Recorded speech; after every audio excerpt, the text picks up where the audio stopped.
کہ 3 کاموں میں اللہ کی خاص مدد ہوتی ہے. 3 کاموں میں اللہ رب العزت کی خاص مدد ہوتی ہے. پہلی بات، اگر کوئی مسجد بنانے کا ارادہ کر لے تو اللہ رب العزت مسجد بنانے کے معاملے میں اپنے بندوں کی خاص مدد فرماتے ہیں. مسجدیں بن ہی جایا کرتی ہے، مسجدوں کے قرضے اتر ہی جایا کرتے ہیں.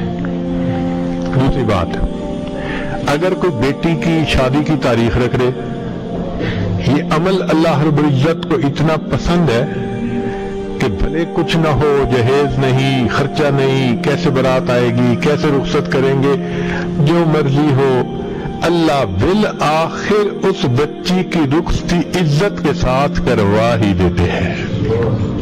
اور تیسری بات، گناہ کو چھوڑنے کی سچی نیت ہو تو اللہ رب العزت فرماتے ہیں اس بندے پر گناہ سے بچنے کے لیے میں خصوصی مدد فرما دیتا ہوں.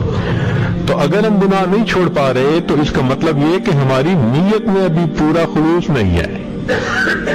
اگر خلوص پورا ہوتا تو ہمیں توبہ کی توفیق نصیب ہو جاتی ہے.